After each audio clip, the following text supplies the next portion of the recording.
I couldn't believe it when I read my mother's message that morning. We won't be coming to see the baby.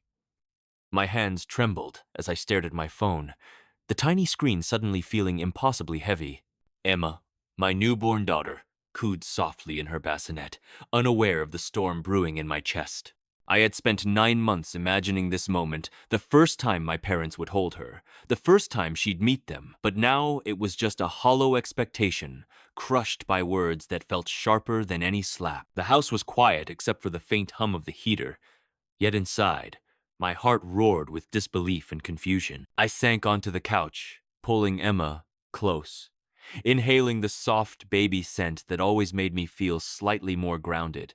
Yet even as her tiny fingers curled around mine, a pang of shame and sadness pierced through me. Was it something I did? Something I said? I thought back to every disagreement with my parents, arguments over my choice of partner, my move to a new city, even the way I decorated my apartment. They always disapproved, but I'd hoped for this one thing, this small, sacred connection between family and child. They would set aside their grievances. David, my husband, came into the room, rubbing his eyes and looking exhausted from his night shift. "Mom said they're busy," he muttered, trying to sound casual, but the tension in his jaw betrayed him. I turned toward him, my voice tight and sharp, without meaning to be. "Busy?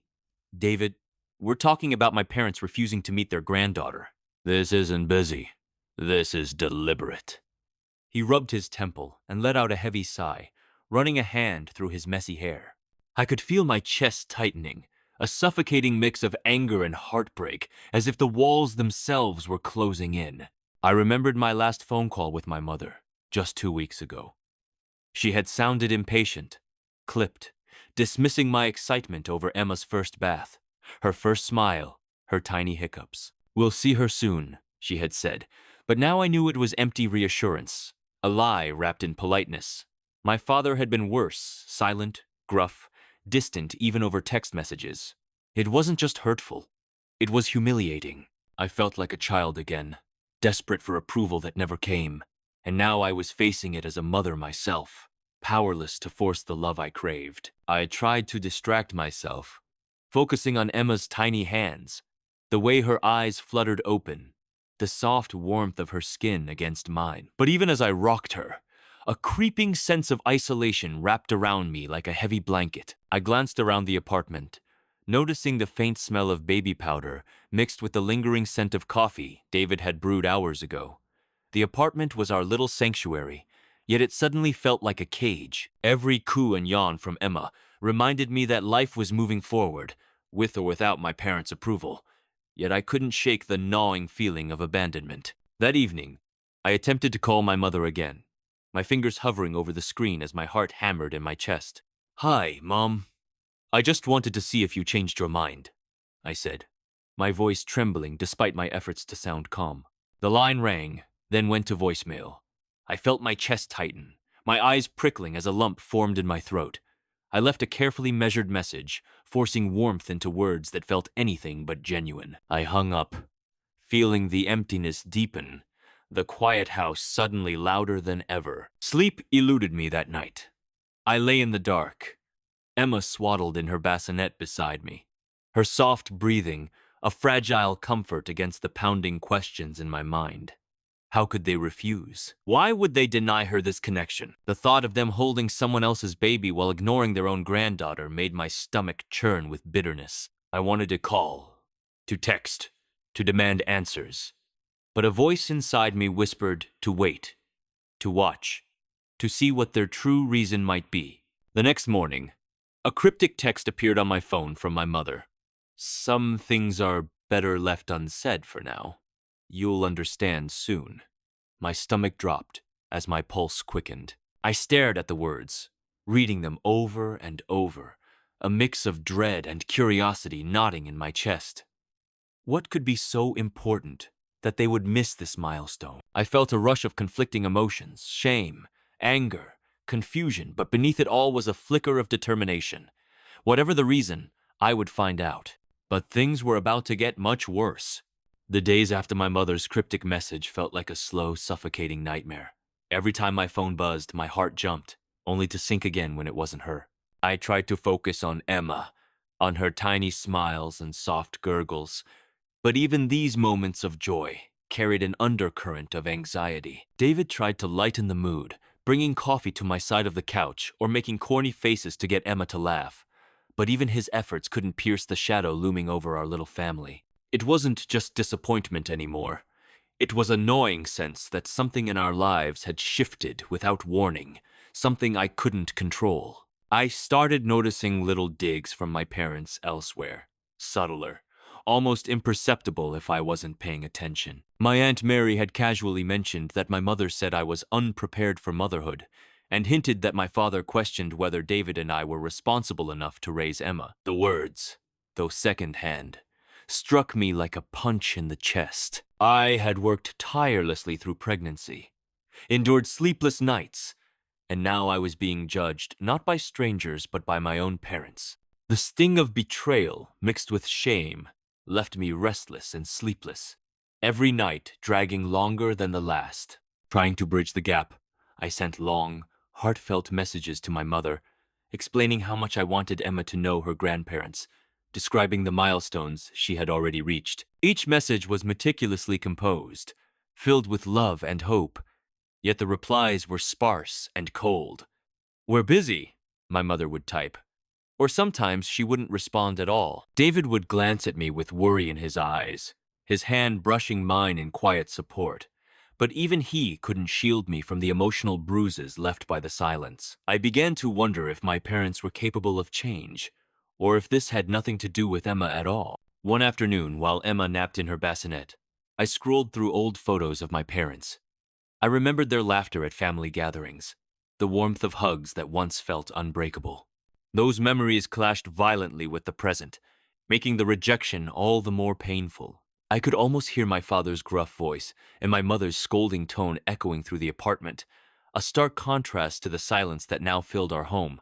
I felt trapped between anger and longing, mourning a relationship that seemed beyond repair, while clinging desperately to the hope that it wasn't too late. David suggested we try a visit, to go see them instead of waiting for them to come to us. I hesitated, fear gnawing at me, fear of rejection, fear of humiliation, but eventually agreed. We arrived at their house on a Friday evening, Emma bundled in her pink blanket, the soft scent of baby powder trailing behind us. My mother opened the door with a polite smile that didn't reach her eyes, and my father barely glanced at us before retreating to his study. The coldness in the room was palpable, an invisible wall pressing against my chest. I could feel Emma squirming against my arm, and the sight of her tiny, trusting face made my stomach twist with a mixture of sorrow and frustration. During dinner, the tension grew almost unbearable. My mother made small talk about neighbors and the weather, carefully avoiding any mention of Emma. Every time I tried to bring her up, my father's jaw tightened, and he would mutter something about being busy with work. The humiliation was almost physical, like a weight pressing on my shoulders. I caught David's eye across the table, and he gave me a slight shake of his head, silently warning me not to push further. But inside, I burned with a need for answers, a need to understand why the people I loved most could treat me and my daughter with such disregard. Later that night, as we drove home, I stared out the window, my thoughts a whirlwind of anger and confusion. I replayed every interaction, every dismissive glance, searching for a clue, a crack in the armor. Something didn't add up. I knew my parents well enough to recognize the signs of avoidance, and this was more than avoidance. It felt calculated, deliberate, and rooted in something far deeper than simple disagreement or oversight. I began to suspect that there was a secret, a reason they were keeping from me, something that went beyond Emma herself. Over the following week, the distance only grew. Texts went unanswered, calls ignored, and occasional messages were laced with subtle judgment. Even my attempts to engage them over Emma's milestones were met with thinly veiled criticism. I felt my resolve harden. I wasn't going to let them dictate the narrative of my family, or let their silence poison my bond with Emma. Every night, as I rocked her to sleep, I promised myself I would uncover the truth, no matter how painful, no matter how long it took. I started noticing inconsistencies in the little things. comments my parents made that didn't line up, strange glances shared between them when my name came up, fleeting expressions that suggested they were hiding something. The nagging feeling that had been growing in the back of my mind turned into a sharp pulse of certainty. Whatever reason they had for refusing to meet Emma, it wasn't just about being busy or disapproving of my choices. There was something more, something I needed to uncover before it was too late. And that was when I realized the truth wasn't just hidden, it was coming for me. It started with a single, accidental discovery. I had gone to my parents' house to pick up a few things. I'd forgotten a baby blanket Emma had left behind, a small toy, a stack of clothes. The house was eerily quiet, the kind of quiet that makes every creak and hum feel amplified. As I reached for the blanket in the guest room, I noticed a folder partially hidden under a pile of magazines on the nightstand. The label, scrawled in my mother's familiar handwriting, read, "Emma, important." My heart skipped a beat, a mix of dread and curiosity tightening in my chest. I pulled it out, hands shaking, and began flipping through its contents. Inside, I found photographs and documents that made my stomach turn. There were old medical records I had never seen, notes in my mother's handwriting, and letters that didn't make sense at first. Then, as I read further, the pieces started to fit together in the most horrifying way. My parents weren't refusing to see Emma because of me or David. They were hiding something about her, something that changed everything. My pulse raced, and my mind spun with 1,000 questions. How could they keep this from me? Why would they make me wait, oblivious, while the truth sat right there, so close? I sank onto the edge of the bed, clutching Emma's blanket to my chest as though it could protect me from the revelation. There were records of a distant relative, someone connected to Emma's birth in a way I had never imagined. My mother had meticulously documented every detail, every potential risk, and her notes suggested a decision had been made long ago, that Emma's presence in our lives could somehow disrupt family secrets. I felt a wave of anger, betrayal, and disbelief crash over me. How could they prioritize some hidden family matter over meeting their own granddaughter? Every memory of past neglect, every cold glance, every subtle insult suddenly had a sinister undertone. When I got home, David noticed my pale face and the way my hands trembled. "What happened?" he asked, concern etching lines across his forehead. I wanted to tell him, to share everything, but the words felt like molten glass in my throat. Instead, I muttered that I had seen something unsettling at my parents' house, that it was complicated. His grip on my hand tightened, steadying me, yet his eyes betrayed the worry that mirrored my own. I knew I had to confront this, had to understand the full story before the emotional weight crushed me entirely. The next few days were unbearable. I couldn't stop thinking about what I had seen. My parents' faces haunted me the way my mother had smiled politely when Emma was in her arms months ago at a relative's gathering, the way my father had avoided looking directly at me. Every memory took on a new, distorted color, a deeper betrayal hidden beneath familiar routines. I felt like I had been living in a carefully constructed illusion, and now that illusion was crumbling around me. I paced the apartment with Emma sleeping in her bassinet, her gentle breathing a fragile tether to sanity amidst the storm in my mind. I began digging deeper, sifting through old emails and texts, piecing together fragments of conversations I had dismissed as mundane. Slowly, the truth revealed itself. There was a legal dispute, an inheritance issue, and a shadow of past family shame tied directly to Emma's existence. It was so convoluted, so deliberately hidden, that I realized my parents' avoidance wasn't emotional, it was strategic. They were controlling the narrative, manipulating who could enter Emma's life, all under the guise of propriety and caution. The realization left me shaking with fury.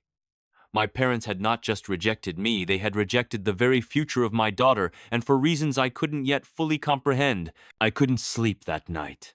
I lay in bed, Emma curled against my chest, her tiny fists clenching and unclenching in dreams I could only imagine. I ran through every possible scenario in my mind.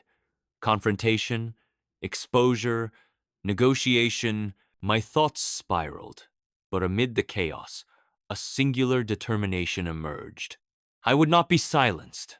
I would not let my parents' secrets poison my family. Every ounce of betrayal I had felt, the cold messages, the refusal to visit, the dismissive remarks, now fueled a burning need for clarity and justice. By the time Thanksgiving arrived, the tension inside me had solidified into resolve. I wasn't just showing up to another meal. I was walking into the heart of the storm, ready to confront my parents, to demand the truth, and to finally understand why Emma had been kept from them. The knowledge I carried was dangerous, potent, and personal, and I felt the weight of it with every step I took.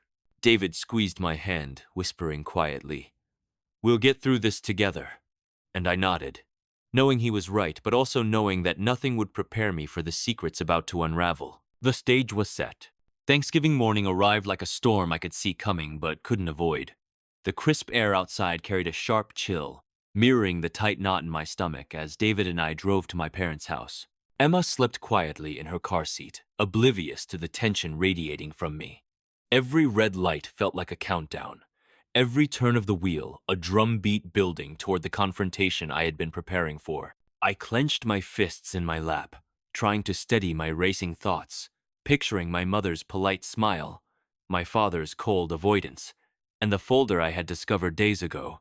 When we arrived, my mother opened the door with a rehearsed cheerfulness, holding herself perfectly upright, as if every gesture had been meticulously choreographed. Her eyes, however, betrayed something else, an apprehension I hadn't seen in years.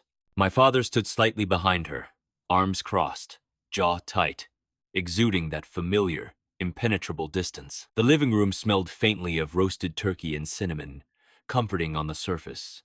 Yet beneath it, tension clung like a heavy fog. I could feel my heartbeat thumping in my ears as I carried Emma past them, her little fingers clutching my sweater as if sensing the storm brewing around us. Dinner began with polite chatter that barely scratched the surface. My mother complimented the table setting. My father made a dry remark about the weather, and I forced a smile, pushing Emma's high chair close to mine. Every small movement felt amplified, the clinking of silverware, the scraping of chairs, the soft cooing of Emma, while under it all, a simmering tension threatened to erupt. I could see David's jaw tightening, his fingers drumming lightly against his own plate as he watched the subtle hostility in every glance my parents exchanged. I wanted to break the ice, to ask them directly, but I hesitated, knowing that once I spoke, there would be no turning back. Finally, I took a deep breath and met my mother's eyes. "Mom, Dad, there's something I need to know," I said, my voice firmer than I expected. "Why haven't you met Emma? Why have you avoided her all this time?" A hush fell over the table, the kind of silence that makes every sound, every heartbeat, unbearably loud. My mother's lips pressed together, and my father's eyes narrowed. The only movement, the subtle shift of his weight as if bracing for impact. I felt my own chest tighten, the years of confusion and hurt crashing into one sharp, excruciating moment. My mother exhaled slowly, glancing at my father before speaking. "It's complicated," she began, her tone measured, carefully neutral. "There are family matters you don't understand yet." My pulse quickened. I had a sinking feeling I already knew where this was going. "I think I do," I replied, my voice trembling with emotion. "I found the folder, Mom. The documents, the letters, everything. I know there's a reason, and I want the truth." Emma stirred in my lap, tiny fists curling, and I held her tighter, drawing strength from her innocent presence. My father's face darkened, but for the first time, his defenses faltered. "We never wanted to hurt you," he said, voice low, almost unrecognizable. "We were trying to protect you from history repeating itself, from mistakes we made long ago." I shook my head, disbelief flooding me. "Protect me? You kept your own granddaughter from me, from David, from our family. How is that protection?" My hands shook, my heart hammered, and I felt tears prick at the corners of my eyes. The anger, the humiliation, and the sorrow I had carried for weeks surged to the surface, raw and unstoppable. My mother's voice softened, a rare vulnerability breaking through her usual reserve. "Emma is part of something bigger than you know. Her birth ties into family disputes, inheritance complications, things that could bring danger if mishandled." I stared at her, my mind racing to piece it all together. The betrayal was staggering, but beneath it, I sensed a hidden fear, one that had dictated their actions, their avoidance, and their secrecy. I realized then that my parents' refusal wasn't just stubbornness or coldness. It was born from fear and misjudgment, twisted into something that hurt the people they claimed to protect. The room felt impossibly tight, charged with emotions I had suppressed for too long. I felt anger, heartbreak, and a strange sense of relief collide in my chest. I was finally seeing the truth, however messy and painful, and I knew I couldn't allow this to define our family anymore. I had prepared for confrontation, but I hadn't realized how liberating it would feel to finally speak, to name the betrayal, and to demand a reckoning. David's hand found mine under the table, grounding me, and I drew a deep, shuddering breath, ready to face the next inevitable moment. And then my mother dropped the final bomb. My mother's words hung in the air like a thunderclap. Emma isn't just any baby. She's the rightful heir to the family trust, and certain people, powerful people, would use her to manipulate everything we've built. My stomach dropped, the blood draining from my face as my hands clutched Emma's tiny ones. I felt my heart hammering in my chest, a mix of fear, disbelief, and disbelief. All the avoidance, the silence, the subtle cruelty, it had never been about me or David. It had been about protecting our daughter, though their methods had been brutal and misguided. I felt a swirl of emotions, shock, betrayal, and a strange flicker of admiration for the lengths they had gone to safeguard her. My father leaned forward, voice heavy with regret. We thought keeping her away from public knowledge until the right time was the only way to keep her safe. We never imagined it would hurt you like this. I stared at him, feeling anger flare and then slowly settle into understanding. Their silence had been a lie of protection, but it had cost me weeks of anxiety, sleepless nights, and emotional torment. The realization cut deep, yet it carried a strange sense of justice. They had acted out of fear, not malice. David squeezed my hand gently, his eyes calm and steady. So all this time, they weren't rejecting Emma, they were trying to protect her from something bigger. I nodded slowly, the puzzle pieces falling into place, the anger giving way to a cautious relief. I thought of the nights I had cried, rocking Emma in the dim glow of the nursery light, imagining the worst. Those sleepless nights had felt endless, but now I understood. There had been a reason for the distance, a reason hidden behind layers of fear and secrecy. The bitterness lingered, but it was tempered by relief. My parents' faces reflected a quiet hope, as if waiting for me to accept what they had done. I took a deep breath, my mind racing through every betrayal, every cold message, every passing day that had felt like punishment. I realized then that this was the moment where control shifted back to me.